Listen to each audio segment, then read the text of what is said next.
Welcome back to Streamline Entertainment and Streamline Investigations. This will go out in both channels, a Ali Harris video, and basically it's Men in Balaclavas. This is by the Wales Online.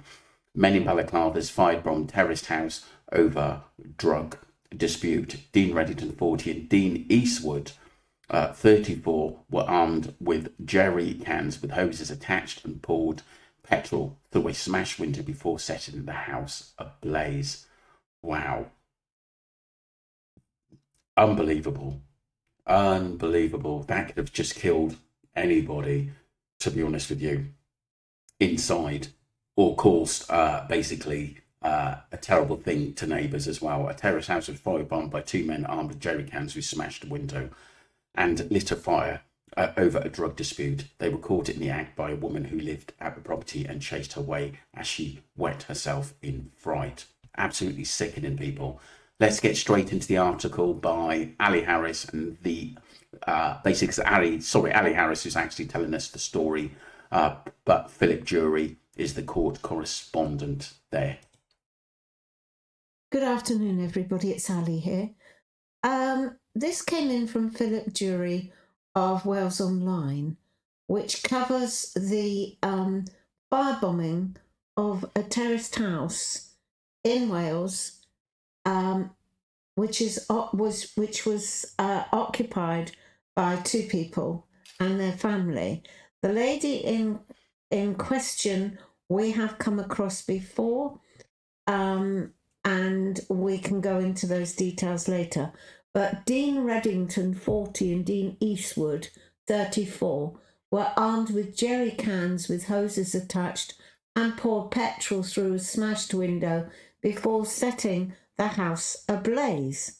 Now, this is all to do with drugs.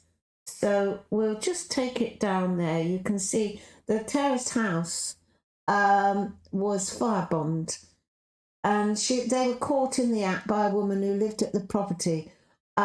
I won't go on into too many details because it's all here really.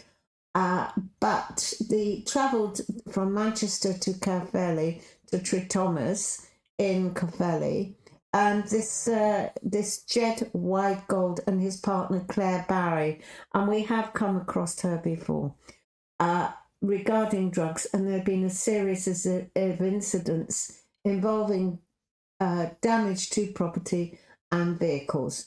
I'll just let you see all this, and thank you very much. You take care, everybody. Bye. Thank you, Ali Harris, for that. And the article, obviously, this Miss Barry, she saw two men near her property were wearing balaclavas. And when the vehicle stopped, they got out. And so they must have been waiting for her, were holding green jerry cans with hoses attached. Upon seeing Miss Barry, the two men, later identified as Reddington and Eastwood, started walking towards her, and she began screaming and banging on neighbours' doors. Wow.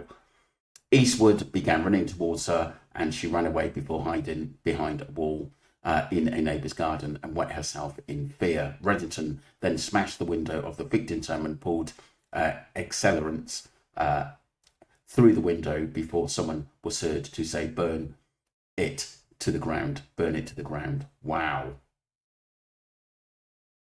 A house in Thomas was left inhabited after it was firebombed by Dean Reddington and Dean Eastwood. Wow, nasty pieces of work. The property was set alight and the men drove off as a large fireball emerged from the house. That article was there for people. The defendant's car broke down during the journey and they were arrested on the M4 near the Prince of Wales Bridge. Prosecutors Andrew Davis said there was a high risk of serious physical harm and the properties in the street were closely packed together. Fortunately, no one in the property at the time of the fire, luckily, but extensive smoke damage was caused and the house was left uninhabitable. Reddington and Eastwood, both of no fixed abode, later pleaded guilty to arson with intent to endanger life. Both men have previous convictions committed in Ireland, with Reddington having convictions for theft, damage and attempted robbery. Eastwood has previously convictions for drug offences, assault and theft. Unbelievable how nobody was hurt or neighbours as well. I mean, these two should be sentenced for a long time. Thank you for the update from Ali Harris, and anyone wants to read that, the whole article, can go on the Wales Online and see it themselves. Thank you. Don't forget to subscribe to Streamline Entertainment and the second channel, Streamline Investigations. Thank you.